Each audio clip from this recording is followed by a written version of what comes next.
Un solo mundo. El simbolismo. 1890-1906. Al contrario de los impresionistas, la doctrina simbolista buscaba expresar ideas en vez de sensaciones, creando para tal fin formas de carácter sintético, a modo de signos aptos para la comprensión general.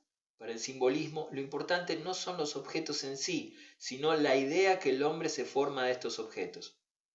Un puente de enlace entre el romanticismo y esta nueva posición en los años en que, de 1848 a 1890, dominó el realismo, estuvo representado por los pintores que hoy llamamos simbolistas, como Gustave Moreau, Puig de Chavannes y, sobre todo, Odilon Redon.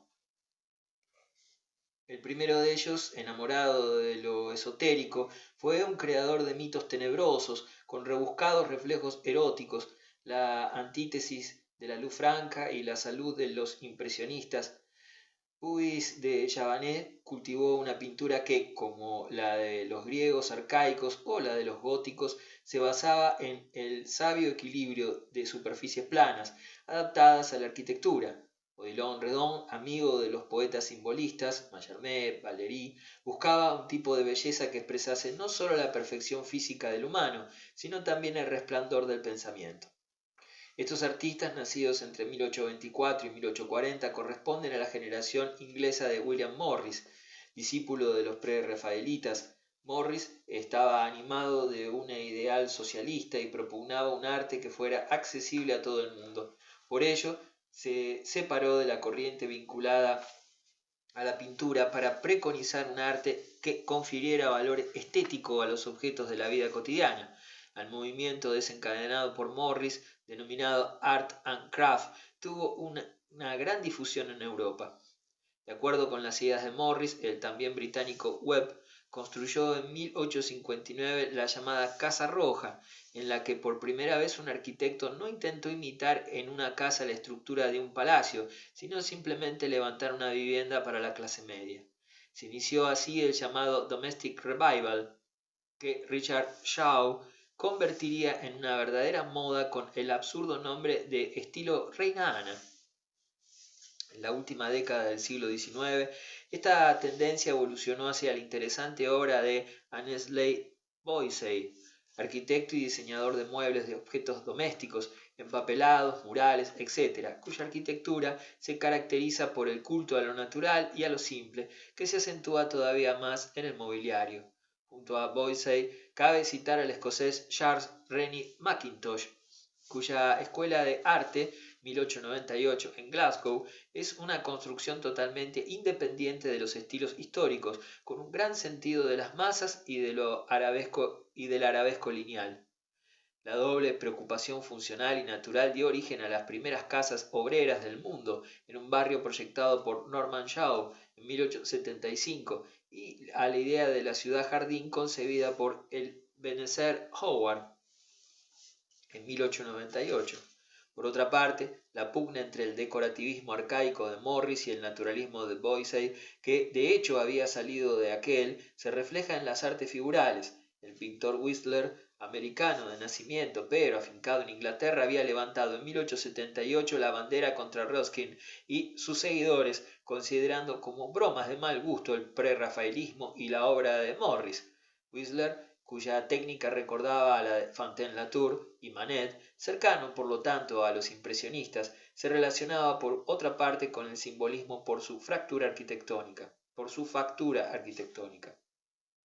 Una posición intermedia estuvo representada por Aubrey Bradley, artista precoz, muerto en 1898 a los 26 años, que surgió del prerrafaelismo para exagerar hasta el límite los valores de la línea y de la mancha.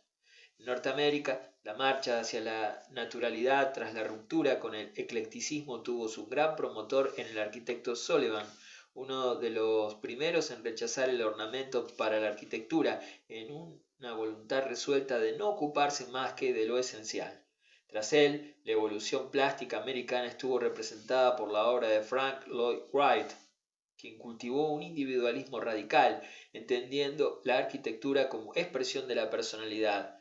En sus comienzos siguió los pasos de Sullivan, pero en Winslow House 1893, creó un tipo de arquitectura con predominio de las horizontales, que pronto evolucionaría a las llamadas casas de la pradera de 1900, hacia un gran sentido del espacio.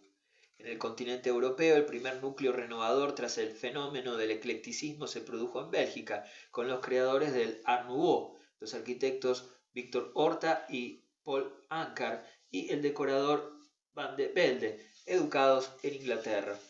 Obra inicial de este movimiento renovador fue la Casa Tassel, 1893, construida por Horta en la calle de Turín, en Bruselas. En ella su autor incorporó la técnica progresista de la arquitectura de hierro a una plástica simbolista, cuyas sinuosidades o latiguillos corresponden al tipo de grafismo utilizado por Sullivan. Paul Anka, en las casas de la calle de Fax, también en Bruselas, siguió la misma dirección, pero el más eficaz cultivador del estilo fue Henry van de Velde, quien, atraído por las innovaciones de Morris, aceptó su teoría de que el arte más decisivo era el de los objetos de uso. En Holanda cabe citar a Verlaag, constructor del edificio de la Bolsa de Ámsterdam, 1892, con estructuras de ladrillo macizas y desnudas y cubiertas de hierro. El escultor belga Meunier, especializado en temas de la vida de los trabajadores, se mantuvo fiel al realismo a causa de su ideología progresista, pero aceptó el simbolismo del concepto de modelado basado en el claroscuro y en la espontaneidad del trabajo en barro. Respecto a la pintura de este momento, el holandés Jan Torp, nacido en Java, fue uno de los artífices del decorativismo orientalizante. El belga James Ensor cultivó a partir de 1886 un arte expresivo que despreciaba los matices del impresionismo para buscar la violencia de los colores, de las formas y de los temas. En relación con el núcleo belga se desarrolló en Lorena la escuela de Nancy, que tuvo su máximo representante en Émile Gallé, vidriero, ceramista, dibujante de mobiliario, joyero y teorizador. Gallé desarrolló el estilo curvilíneo de Van de Velde, incorporando formas vegetales y animales inéditas, especialmente de insectos, que supo tratar con técnicas nuevas, ricas en luz y color, como el esmalte translúcido. También surgió en Nancy Louis Majorel, creador de muebles curvilineales, que difundió el estilo hasta hacer de él una moda europea. En Cataluña el movimiento se conoció con el nombre de modernisme. El arquitecto Antonio Gaudí empezó recubriendo unas estructuras de tipo gótico o islámico con un cúmulo de elementos plásticos naturalistas, pero en una segunda etapa de su obra ya no se limitó a camuflar la arquitectura bajo formas naturalistas, sino que adoptó estas formas como elementos constructivos. En los mosaicos de Parc Güell de Barcelona, en los que colaboró Pujol, Gaudí se acreditó como un gran pintor abstracto. También como escultor abstracto hizo gala de gran originalidad en las chimeneas de la Casa Milá, 1905. Menos atrevido en el aspecto plástico, pero más creador en el estructural, fue Luis Domenech y Montaner, quien en el restaurante de la Ciudadela de Barcelona, hoy Museo de Zoología, creó antes que Verlaag, 1892, un sistema de grandes masas desnudas de ladrillo combinadas con estructuras visibles de hierro.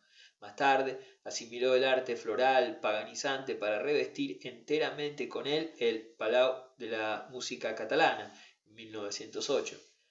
Josep Puig y Cadafalch unió elementos renovadores de Domenech y de Gaudí con una fidelidad a la arquitectura doméstica rural, equivalente catalán de las simplificaciones de Boissy y de Jou. Una inspiración semejante tuvo Galiza, el gran impulsor de las artes decorativas. En cuanto al mobiliario, cabe citar a Joan Busquet, proyectista de muebles curvilineales, y a Gaspar Omar, mallorquín establecido en Barcelona, cuyos trabajos enriquecieron las formas inglesas con detalles floralistas. Luis Mas Riera creó un estilo de joyería paralelo al de Galé. La escultura modernista catalana tuvo su principal artífice en Josep Llimona, quien, como Meunier, se interesó en su temática por los trabajadores y adoptó la técnica abocetada visual, a la vez que aceptaba las formas curvilineares de Van de Velde, formas que Lambert Scaler exageró. En pintura, La creación de una escuela catalana fue obra de Santiago Rusiñol y Ramón Casas, quienes, establecidos en París, captaron no solo las novedades francesas, sino también las británicas. Tras ellos, Isidre Nonel, con su eslogan "Yo pinto y nada más", llevó a su obra la simplicidad y la naturalidad, interesado por los temas más simples y humildes, casi siempre figuras de gitana. Se dedicó a extraer de ellos tesoros de color.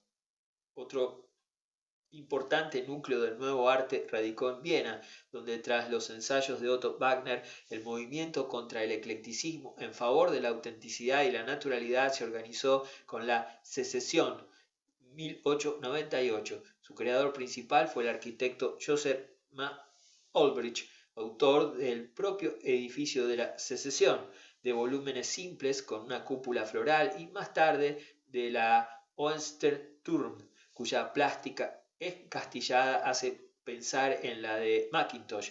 Jorge Hoffmann, en el Palacio Stocklet de Bruselas, introdujo el tema moderno de la ventana vertical continua para una escalera. El más radical de los arquitectos vieneses de este periodo fue Adolf Loos, quien, influido por Sullivan, se mostró partidario de la purísima arquitectura geométrica, sin decorado alguno, cuya realización más extrema es la Casa Steiner de Viena, en 1910.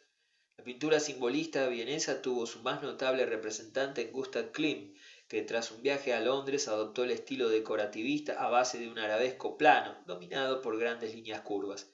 En Alemania, la Deutscher Werkbund, asociación gremial alemana, suscitó una gran labor en el sentido de anteponer la calidad a la belleza. El más decisivo arquitecto alemán del periodo fue Peter Behrens, partidario del diseño industrial, quien en 1902 creó un estilo geométrico simple, desnudo, de grandes masas, en tipografía, antes de adaptarlo a la arquitectura en obras rígidas y macizas, como la fábrica de turbinas de AEG, en hierro, cristal y piedra, en 1909.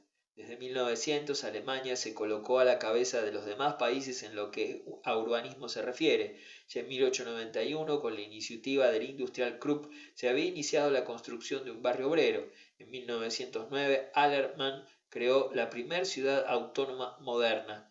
La revista satírica Jugend 1896 fue la principal difusora del estilo curvilineal que dio nombre, el Jugendstil. En los comienzos del Jugendstil, la pintura alemana revistió escasa importancia. En relación con ella merece destacar la obra del suizo Ferdinand Holder, extraño personaje que tras una crisis mística trabajó aislado hasta crear su propia expresión simbolista.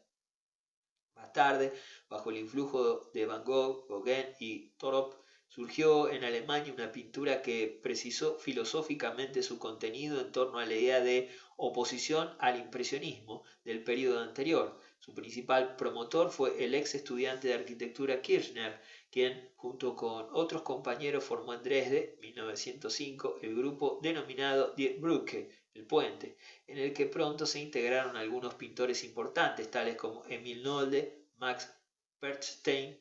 Torturados por una mezcla de misticismo religioso y un empuje profético, estos artistas soñadores de un mundo más justo utilizaron formas deliberadamente elementales, brutales y agresivas, casi caricaturescas.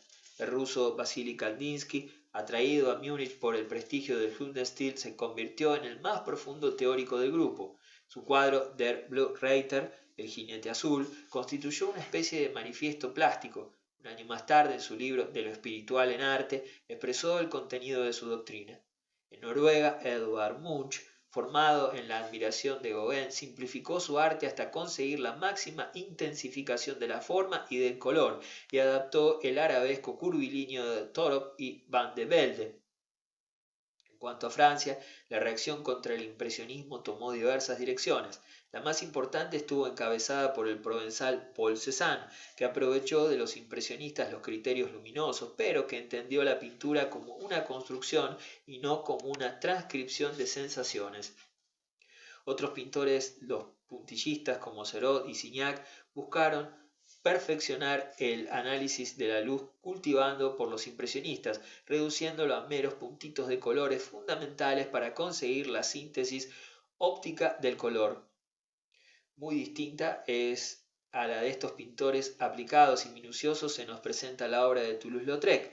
En su arte del arabesco curvilineal acogió curvas análogas a las de Torop y de Munch, a la vez que el empleo de la mancha plana, al modo de una pintura japonesa, casi convirtió sus cuadros en una especie de mapas abstractos.